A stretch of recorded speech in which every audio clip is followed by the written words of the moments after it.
بسم اللہ الرحمن الرحیم۔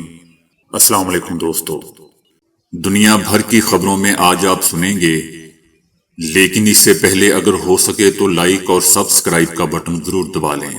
شکریہ۔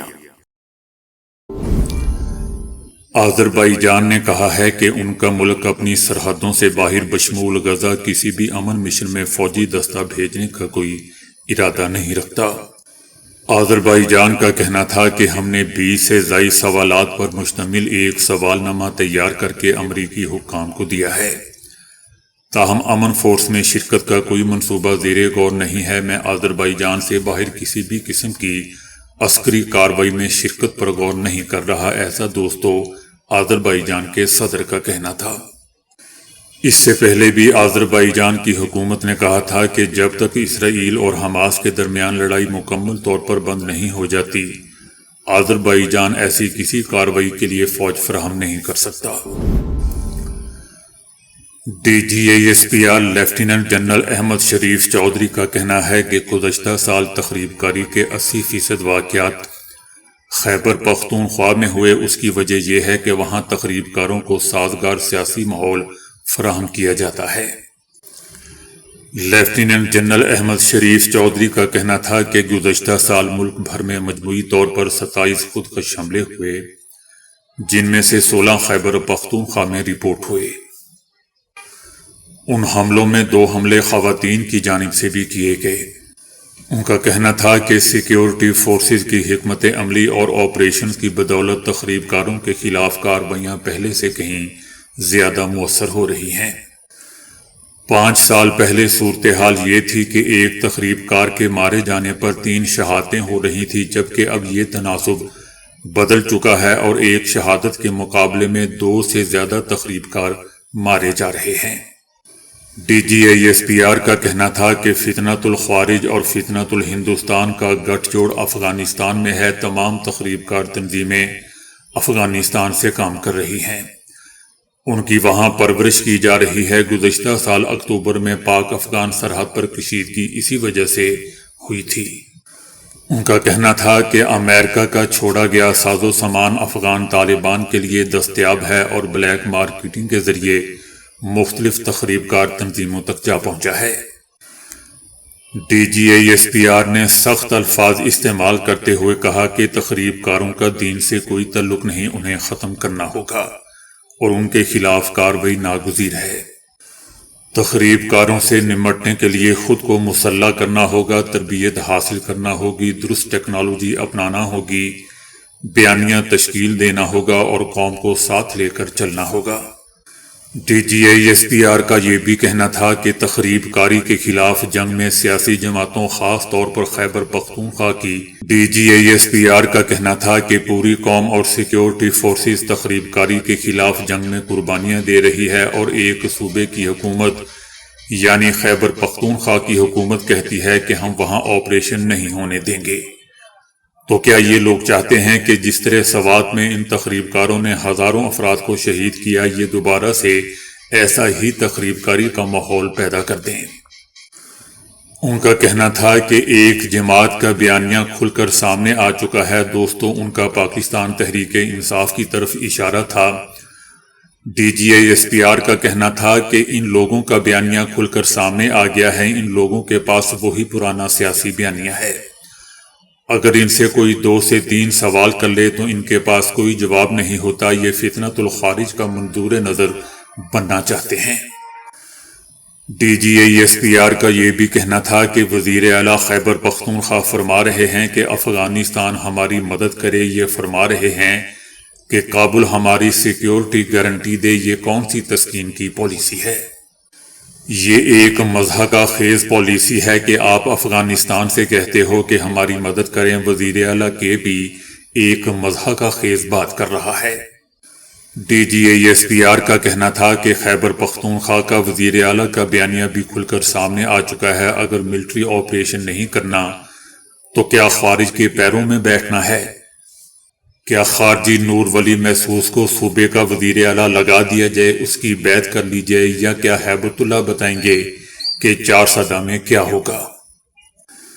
DGISPR نے دوستو پریس کانفرنس میں اسد قیصر کا کلپ اور عمران خان کے ٹویٹس بھی چلائے اور کہا کہ آپ غور سے سنیں کہ فوج وفاقی حکومت کا ادارہ ہے، ہمیں پاکستان کی سلامتی کی حفاظت کا آئینی حکم ہے۔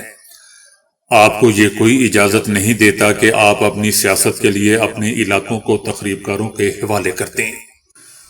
DGISPR نے دوستو وزیر اعلیٰ خیبر پختونخوا سہیل آفریدی کا مساجد میں ڈاگ باندھنے سے متعلق ایک بیان دکھایا اور کہا کہ یہ صاحب مضحکہ خیز بات کر رہا ہے، کیونکہ جب کوئی لاجک اور آرگومنٹ نہ ہو تو ایسی ہی بات چیت ہوتی ہے جس کا نہ کوئی سر ہے، نہ پیر، نہ آگے اور نہ پیچھے۔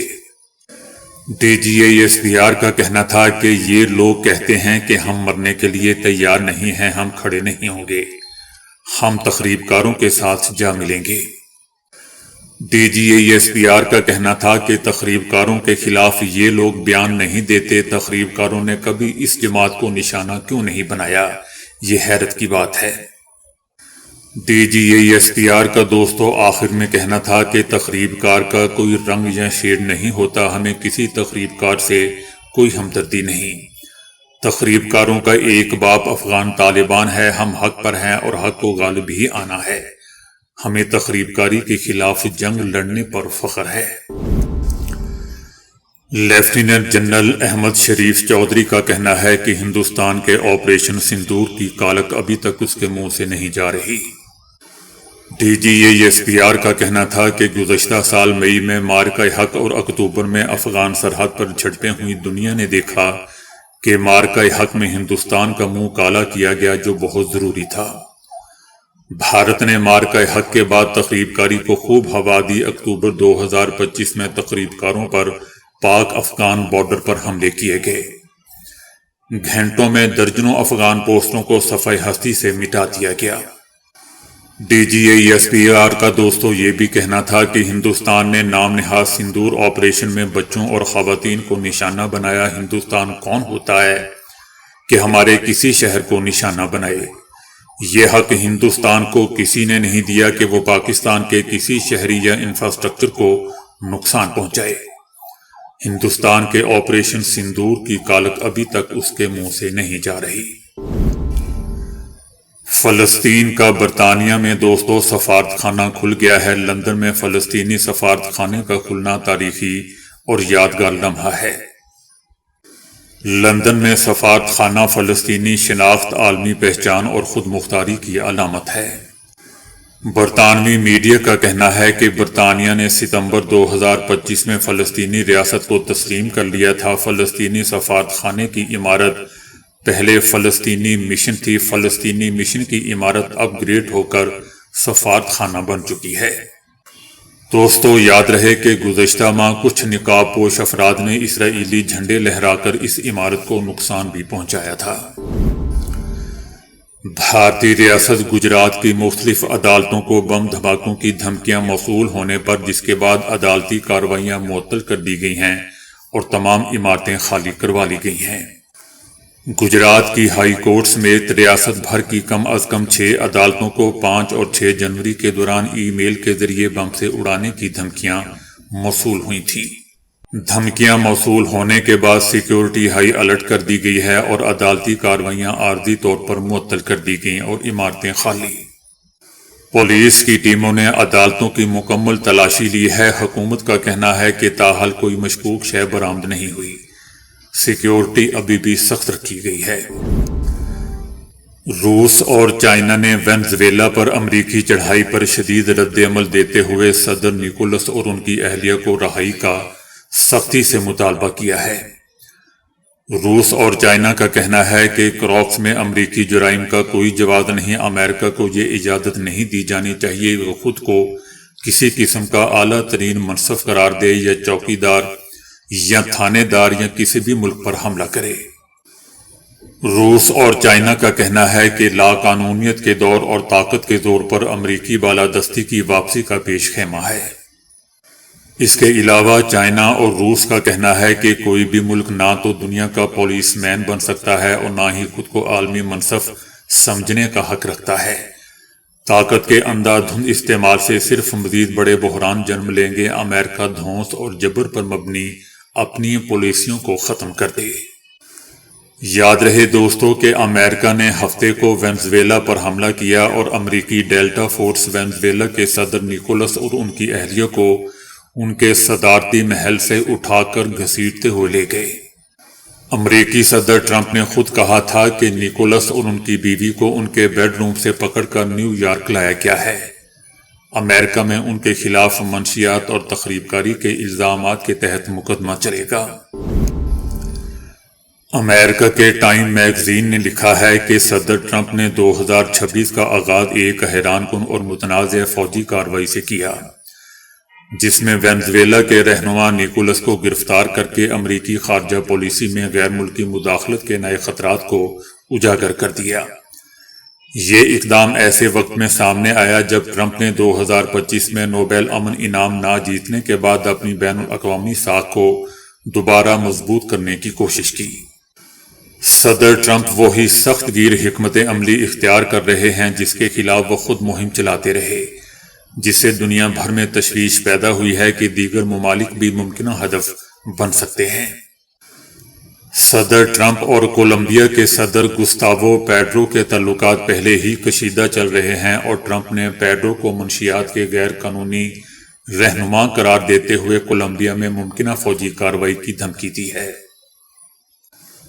کیوبا کے حوالے سے ان کے بیانات میں تضاد نظر آیا۔ ایک طرف انہوں نے اسے ناکام قرار دیا مگر بعد میں کہا کہ مداخلت کی ضرورت نہیں، یہ خود ہی گر جائے گا۔ وینزویلا کی کارروائی نے صدر ٹرمپ کی گرین لینڈ کو امریکہ میں شامل کرنے کی پرانی خواہش کو دوبارہ اجاگر کیا، جس پر ڈنمارک کی وزیر اعظم نے سختی سے تردید کی۔ اس کے علاوہ دوستو امریکی صدر ٹرمپ کولمبیا کو بھی خبردار کر چکے ہیں۔ دوسری طرف وینزویلا پر امریکی حملے کے بعد امریکیوں کے رائے سامنے آئی ہے، جس میں ایک بڑی تعداد نے حملے کی مخالفت کی ہے۔ صرف 33% امریکی وینزویلا پر امریکی حملے کے حامی ہیں، جبکہ 72-73% امریکیوں کو خدشہ ہے کہ امریکہ وینزویلا میں حد سے زیادہ ملوث ہو رہا ہے۔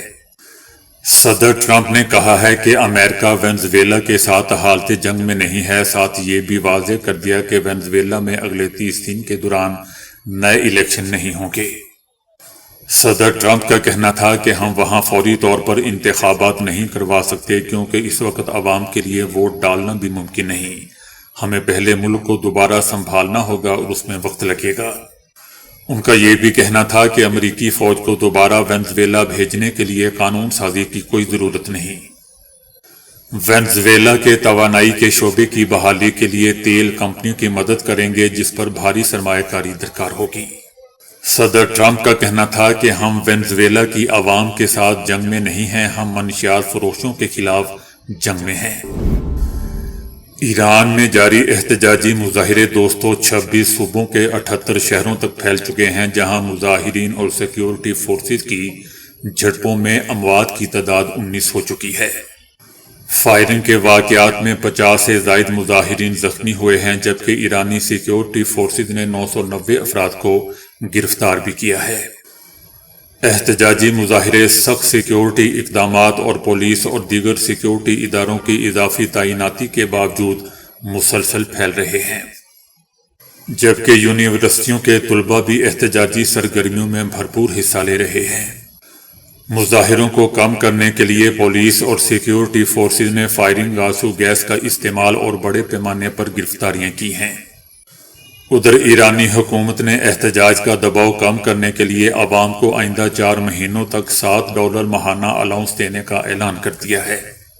حکومت کا کہنا ہے کہ احتجاج کرنے والوں کے جائز مطالبات ضرور ماننے چاہیے، غیر ملکی ایجنٹوں کی سازشوں کو ناکام بنایا جائے گا۔ صدر ٹرمپ کی گرین لینڈ پر قبضے کی دھمکیوں کے بعد گرین لینڈ کے وزیر اعظم کا تازہ بیان سامنے آیا ہے۔ گرین لینڈ کے وزیر اعظم کا کہنا ہے کہ بس بہت ہو چکا، اب ہم مزید دباؤ برداشت نہیں کریں گے۔ ان کا کہنا تھا کہ امریکہ سے الحاق کے خواب ہمیں مزید گوارا نہیں۔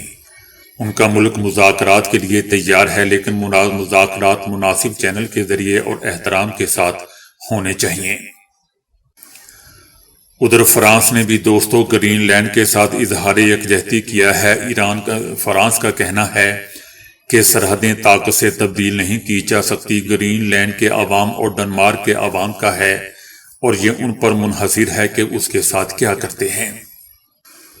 برطانیہ نے بھی گرین لینڈ پر قبضے کی امریکی دھمکی کو مسترد کر دیا ہے۔ برطانوی وزیر اعظم کا کہنا ہے کہ گرین لینڈ کے مستقبل کا فیصلہ کرنے کا حق وہاں کے عوام اور ڈنمارک کے حکمرانوں کا ہے۔ برطانیہ اس مسئلے پر ڈنمارک کے ساتھ کھڑا ہے۔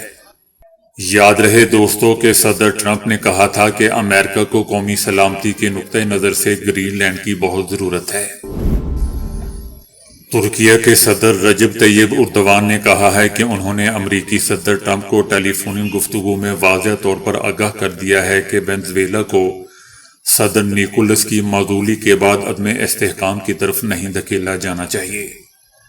صدر اردوان کا کہنا تھا کہ ترکیہ وینزویلا کے عوام کے ساتھ کھڑا رہے گا۔ دوسری طرف وینزویلا کے صدر نیکولس نے امریکی عدالت میں الزامات تسلیم کرنے سے انکار کرتے ہوئے کہا ہے کہ میں ایک اچھا انسان ہوں، مجھے اغوا کیا گیا ہے۔ صدر نیکولس اور ان کی اہلیہ کو بذریعہ ہیلی کاپٹر میں لے جایا گیا، جہاں ایک بختربند گاڑی میں عدالت منتقل کر دیا گیا۔ نیکولس کو دوستوں قیدیوں کا یونیفارم پہنائے اور ہتھ کڑیوں میں جگڑ کر عدالت میں پیش کیا گیا۔ عدالتی کارروائی کو وینزویلا کی زبان میں پیش کیا۔ وفاقی عدالت کے جج نے نیکولس سے اپنی شناخت بتانے کو کہا تو انہوں نے بتایا کہ وہ وینزویلا کے صدر ہیں۔ جج نے دوستوں ان کے خلاف الزامات پڑھ کر سنائے، جن میں منشیات تخریب کاری کے الزامات شامل تھے، تاہم نیکولس نے تمام الزامات کو رد کرتے ہوئے الزامات تسلیم کرنے سے انکار کر دیا اور کہا کہ میں بے گناہ ہوں، میں ابھی بھی اپنے ملک کا صدر اور مہذب آدمی ہوں، یہاں جن باتوں کا ذکر کیا گیا ہے ان میں سے کسی کا بھی میں قصوروار نہیں ہوں، مجھے اغوا کیا گیا ہے۔ صدر نیکولس کی اہلیہ نے بھی اپنی بے گناہی پر زور دیتے ہوئے کہا کہ وہ بے قصور اور بے گناہ ہیں۔